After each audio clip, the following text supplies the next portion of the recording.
1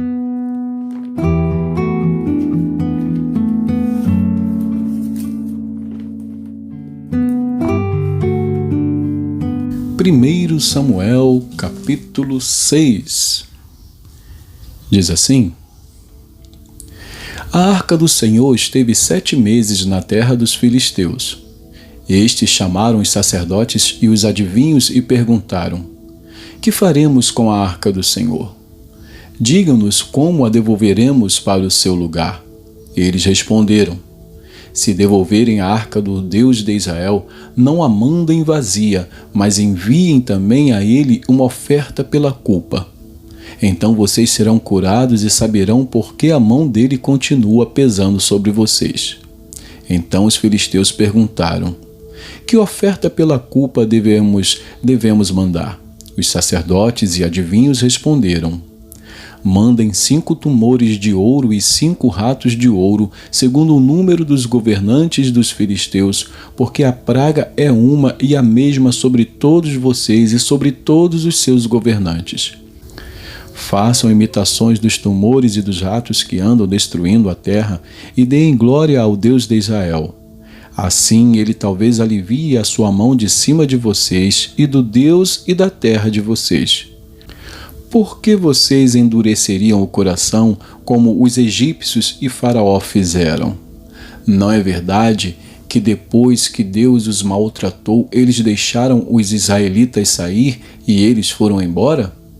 Agora, pois, façam um carro novo, arranjem 2 vacas com crias, sobre as quais nunca foi colocado jugo, e amarrem as 2 ao carro. Quanto aos bezerros, levem-nos para casa. Então peguem a arca do Senhor e a ponham sobre o carro. E num cofre, ao lado dele, ponham as figuras de ouro que vocês vão lhe enviar como oferta pela culpa. Depois deixem o carro ir. Fiquem observando. Se ele subir pelo caminho de Bet-Semes, que leva a seu território, então foi o Deus de Israel que nos fez este grande mal. Mas se não, saberemos que não foi a sua mão que nos atingiu e que isso nos aconteceu por acaso. Os homens fizeram isso, pegaram 2 vacas com crias e as amarraram ao carro e encerraram os seus bezerros em casa. Puseram a arca do Senhor sobre o carro, junto com o cofre que continha os ratos de ouro e as imitações dos tumores. As vacas se encaminharam diretamente para Bet-Semes e, andando e berrando, seguiam sempre por esse mesmo caminho, sem se desviarem nem para a direita nem para a esquerda. Os governantes dos filisteus foram atrás delas até a fronteira de Bet-Semes. O povo de Bet-Semes andava fazendo a colheita do trigo no vale. Quando levantaram os olhos, viram a arca e ficaram muito contentes. O carro veio até o campo de Josué, o Bet-Semita, e parou ali, onde havia uma grande pedra. Eles cortaram a madeira do carro em pedaços e ofereceram as vacas ao Senhor em holocausto. Os levitas desceram a arca do Senhor e também o cofre que estava junto a ela, em que estavam os objetos de ouro, e os puseram sobre a grande pedra. No mesmo dia, os homens de Bet-Semes ofereceram holocaustos e sacrifícios ao Senhor. Os 5 governantes dos filisteus viram aquilo e voltaram para Ecrom no mesmo dia. Estes são os tumores de ouro que os filisteus enviaram ao Senhor como oferta pela culpa. Um por Asdod, outro por Gaza, outro por Asquelon, outro por Gate e outro por Egrom. Enviaram também os ratos de ouro segundo o número de todas as cidades dos filisteus, pertencentes aos 5 governantes, desde as cidades fortificadas até as aldeias campestres. A grande pedra, sobre a qual puseram a arca do Senhor, está até o dia de hoje no campo de Josué, o Bet-Semita. O Senhor feriu os homens de Bet-Semes, porque olharam para dentro da arca do Senhor, matando 70 deles. Então o povo chorou, porque o Senhor tinha feito tão grande matança entre eles. Os homens de Bet-Semes disseram: quem poderia estar diante do Senhor, este Deus Santo? E para onde subirá, para que fique longe de nós? Então enviaram mensageiros aos moradores de Kiriate Jearim, dizendo: Os filisteus devolveram a arca do Senhor. Venham até aqui e levem a arca com vocês. Capítulo 7. Então os homens de Kiriate Jearim vieram e levaram a arca do Senhor à casa de Abinadab, que ficava na colina, e consagraram Eleazar, filho de Abinadab, para que guardasse a arca do Senhor. Desde aquele dia a arca ficou em Kiriate Jearim, e tantos dias se passaram que chegaram a 20 anos. E toda a casa de Israel dirigia lamentações ao Senhor. Samuel falou a toda a casa de Israel, dizendo: Se é de todo o coração que vocês estão voltando ao Senhor, então tirem do meio de vocês os deuses estranhos e os astarotes, preparem o coração ao Senhor e sirvam somente a Ele. Ele livrará vocês das mãos dos filisteus. Então os filhos de Israel tiraram de seu meio os Baalins e os Astarotes e serviram só ao Senhor. Samuel disse mais: Congreguem todo o Israel em Mispa, e eu vou orar por vocês ao Senhor.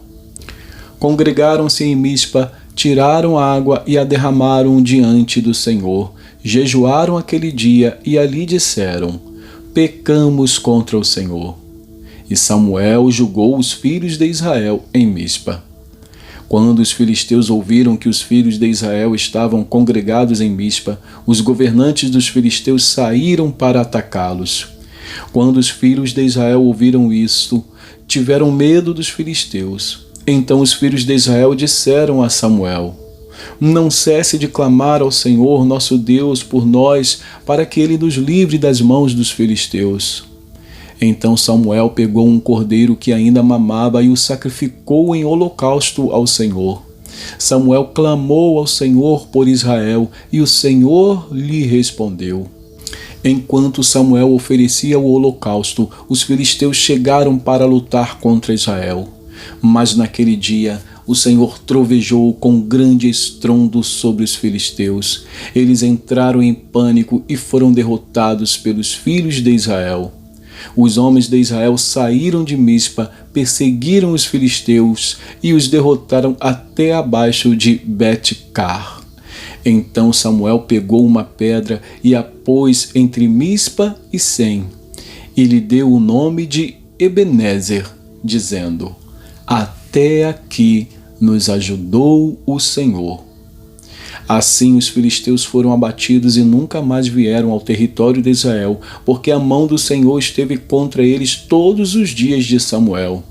As cidades que os filisteus haviam tomado de Israel foram devolvidas desde Ecrom até Gate, e até os territórios ao redor delas Israel tirou das mãos dos filisteus, e houve paz entre Israel e os amorreus.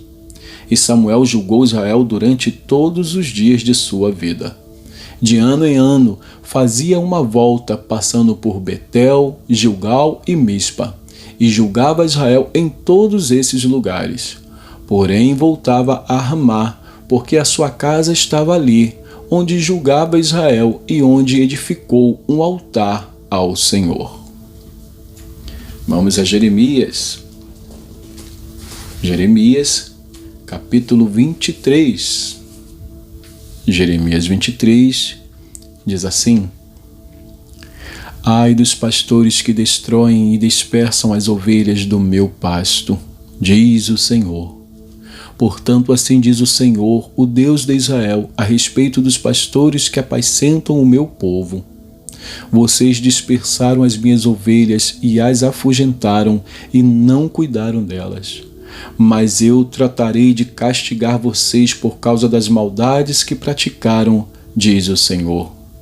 Eu mesmo recolherei o remanescente das minhas ovelhas de todas as terras para onde as tiver dispersado, e as farei voltar aos seus apriscos.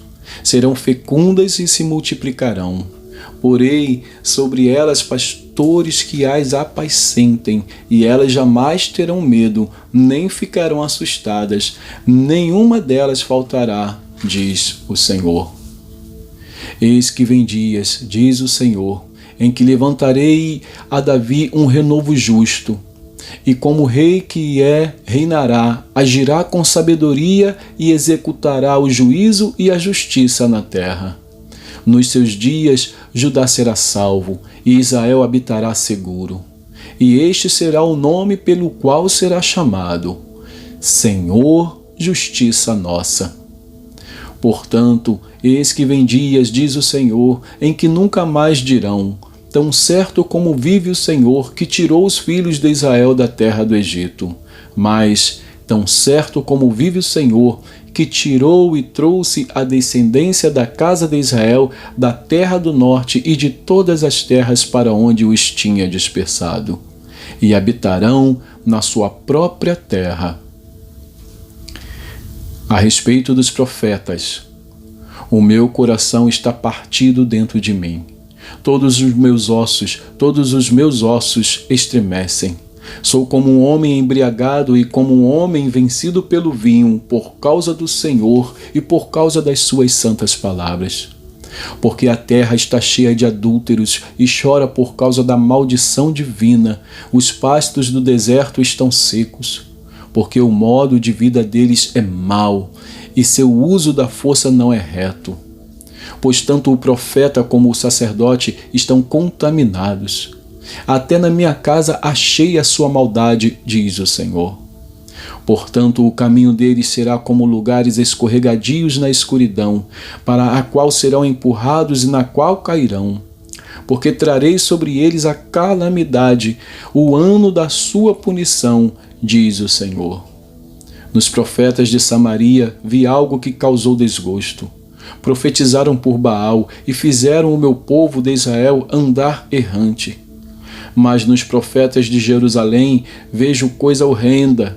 Cometem adultério, andam com falsidade e fortalecem as mãos dos malfeitores para que não se convertam da sua maldade. Para mim todos eles se tornaram como Sodoma e os moradores de Jerusalém como Gomorra.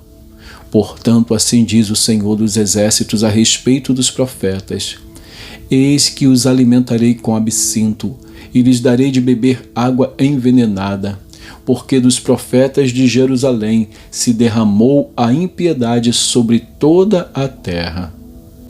Assim diz o Senhor dos Exércitos: não deem ouvidos às palavras dos profetas que profetizam entre vocês e que os enchem de falsas esperanças. Falam as visões do seu coração, não o que vem da boca do Senhor. Dizem continuamente aos que me desprezam: o Senhor disse, vocês terão paz. E a todos os que andam segundo a dureza do seu coração dizem, nenhum mal lhes sobrevirá. Porque quem esteve no conselho do Senhor e viu e ouviu a sua palavra? Quem esteve atento à sua palavra e a ouviu? Eis a tempestade do Senhor, o furor saiu e um vendaval passou sobre a cabeça dos ímpios. A ira do Senhor não se desviará até que ele execute e cumpra os desígnios do seu coração. Nos últimos dias vocês entenderão isso claramente. Não mandei esses profetas, mas eles foram correndo. Não lhes falei, mas eles profetizaram. Mas se estivessem estado no meu conselho, teriam anunciado as minhas palavras ao meu povo e o teriam feito voltar do seu mau caminho e da maldade das suas ações. Sou eu Deus apenas de perto, diz o Senhor, e não também Deus de longe? Pode alguém se ocultar em esconderijos de modo que eu não o veja, diz o Senhor. Não encho eu os céus e a terra, diz o Senhor. Tenho ouvido o que dizem aqueles profetas, proclamando mentiras em meu nome, dizendo, sonhei, sonhei. Até quando acontecerá isso no coração dos profetas que proclamam mentiras, que proclamam só o engano do próprio coração? Até quando tentarão fazer com que o meu povo se esqueça do meu nome por meio dos sonhos que contam uns aos outros, assim como os pais deles se esqueceram do meu nome por causa de Baal? O profeta que tem um sonho, conte-o como um simples sonho. Mas aquele em quem está a minha palavra, fale a minha palavra com verdade. O que é que a palha tem a ver com o trigo? Diz o Senhor. Não é a minha palavra como fogo, diz o Senhor, e como um martelo que despedaça a rocha? Portanto, eis que eu sou contra esses profetas, diz o Senhor, que roubam as minhas palavras uns dos outros. Eis que eu sou contra esses profetas, diz o Senhor, que pregam a sua própria palavra e afirmam, ele disse. Eis que eu sou contra os que profetizam sonhos mentirosos, diz o Senhor, e os contam, e com as suas mentiras e leviandades fazem o meu povo andar errante. Eu não os enviei, nem lhes dei ordem alguma, e eles não trazem nenhum proveito a este povo, diz o Senhor. Quando, pois, este povo ou um profeta ou um sacerdote perguntar a você, Jeremias, qual é a sentença pesada do Senhor? Responda, vocês são o peso e eu os lançarei fora, diz o Senhor. E se um profeta, um sacerdote ou alguém do povo disser, sentença pesada do Senhor, castigarei esse homem e a sua casa. Em vez disso, cada um deveria perguntar ao seu companheiro e ao seu irmão, o que o Senhor respondeu? O que foi que o Senhor falou? Mas nunca mais vocês devem fazer menção das palavras sentença pesada do Senhor, pois o que se tornará um peso para alguém é a própria palavra que ele falou. Porque vocês torcem as palavras do Deus vivo, do Senhor dos Exércitos, o nosso Deus. O que você deve perguntar a um profeta é, o que foi que o Senhor lhe respondeu? O que foi que o Senhor falou? Mas porque vocês dizem, sentença pesada do Senhor, assim diz o Senhor, porque vocês continuam a usar as palavras sentença pesada do Senhor, quando eu lhes havia proibido de fazer isso, eu os levantarei e os lançarei fora da minha presença, tanto vocês como a cidade que dei a vocês e aos seus pais. Porei sobre vocês perpétuo desprezo e eterna vergonha, que jamais serão esquecidos. E que Deus abençoe a porção da sua palavra.